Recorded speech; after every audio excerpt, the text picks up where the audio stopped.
मैं सुबीर वंदना दास और स्वागत है आप सभी का मेरे YouTube channel team social talk पर। दोस्तों, इससे पहले आपने बहुत सारी सोशल मीडिया पे देखा होगा कि एक तरफ लक्षद्वीप, एक तरफ मालदीव, दोनों के बीच में बहुत कंट्रोवर्सी चीज़ों को रिप्रेजेंट किया गया और बहुत सारी चीज़ों को बताने की कोशिश की कि who is the better place, Lakshadweep either Maldives. लेकिन दोस्तों, आज के इस वीडियो पे मैं बात करूंगा कम्प्लीटली लक्षद्वीप के बारे में।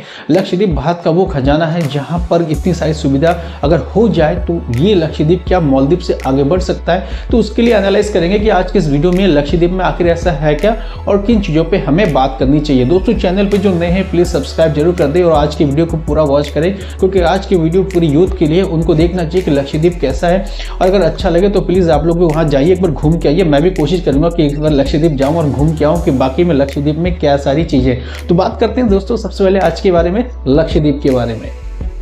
तो अगर मैं लक्षद्वीप की बात करूं तो सबसे पहले मुझे ये जानना चाहिए और आपको भी जानना चाहिए लक्षद्वीप का इतिहास क्या रहा है। दरअसल दोस्तों, आप सभी जानते हैं कि 1947 से भारत से टूटकर एक नया देश बना था जिसका नाम था पाकिस्तान। पाकिस्तान की कोशिश थी कि वो भी लक्षद्वीप पर कब्जा करे, क्योंकि लक्षद्वीप उस काल चक्र में देखें तो बहुत ही सुंदर प्लेस था, यानी अभी भी है। तो पाकिस्तान के शुरू समय से कोशिश रही कि कुछ ना कुछ अपने हिसाब से कब्जा कर लिया जाए।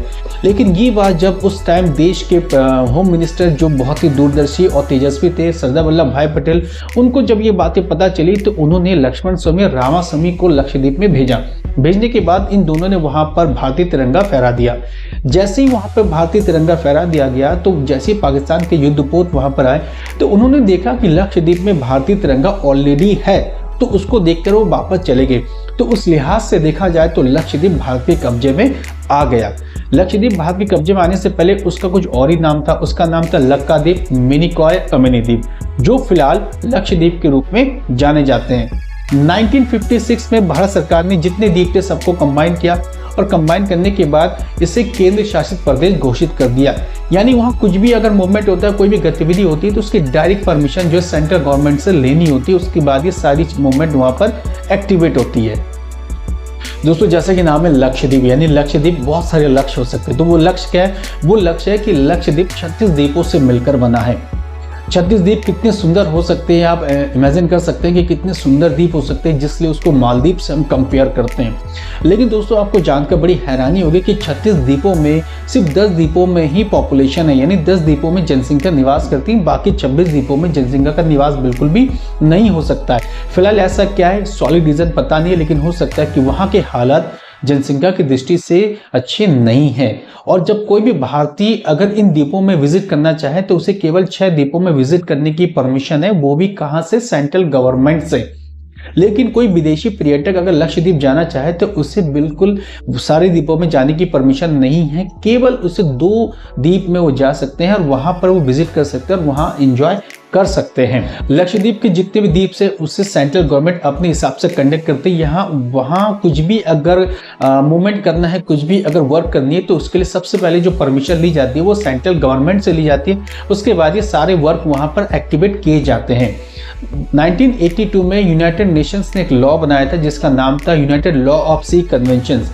इसके अकॉर्डिंग ये बताया गया कोई भी कंट्री की अगर सीमाएं सी से या ओशियन से लगती है तो उस सीमा से 22 किलोमीटर के अंदर जितने भी द्वीप होंगे वो उस कंट्री के माने जाएंगे।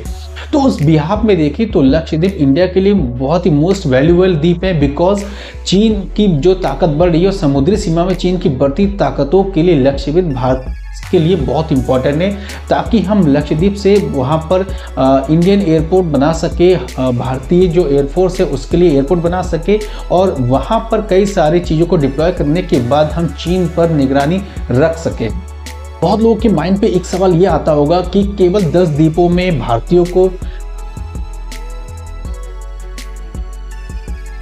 बहुत सारे लोगों के माइंड पे ये आता होगा केवल 10 द्वीपों में पॉपुलेशन निवास करती है और 6 द्वीपों में भारतीय जा सकते हैं और केवल 2 द्वीपों में ही विदेशी पर्यटक जा सकते हैं। तो इसके पीछे का लॉजिक क्या होगा? दोस्तों, अगर इसके पीछे का लॉजिक को अगर आप फाइंड आउट करेंगे तो आपको पता चलेगा दरअसल वहाँ जितने भी लोग रहते हैं वो एसटी के होते हैं, यानी कि वो जनजातीय समुदाय से होते हैं। तो उनके कल्चर्स को, उनकी जाति को कंजर्वेशन करना बहुत इंपॉर्टेंट होता है और ये इंडियन गवर्नमेंट की जो है फर्स्ट प्रायोरिटी है कि वहाँ पे निवास करने वाले सभी को सुरक्षा मुहैया कराया जाए।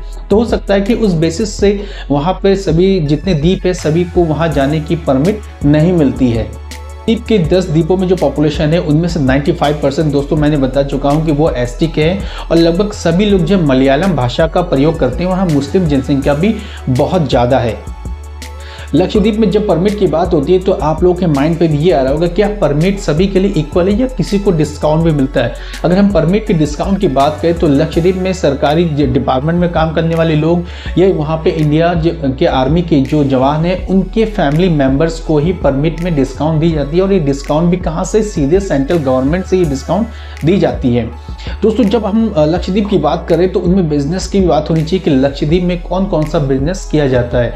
अगर मैं लक्षद्वीप में बिजनेस की बात करूं तो सबसे पहले वहां था मछली पालन, यानी जो फिशिंग है वहां का सबसे बड़ा जो बिजनेस है। बहुत लोग फिशिंग का काम करते हैं, नारियल का काम करते हैं और वहां पर जो टूना मछली है जो अरब कंट्रीज में बहुत ज्यादा सप्लाई किया जाता है, टूना मछली का बहुत सारा कारोबार होता है। वहां पर मसालेदार समुद्री भोजन का भी कारोबार होता है। लेकिन क्या होता है दोस्तों कि साल भर वहां बारिश होती रहती है, इसलिए बहुत सारे काम वहां पर नहीं हो सकते।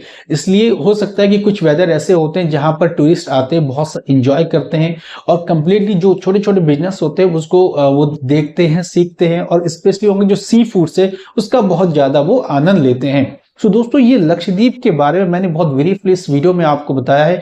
आई होप कि आपको ये वीडियो पसंद जरूर आया होगा। पसंद आने पे दोस्तों आपको एक ही काम करना है कि अपने मोबाइल से लोगों को शेयर करना, शेयर करने का बताना है कि टीम सोशल टॉक की तरफ से किस टाइप के वीडियो आपके लिए बनाए जा सके।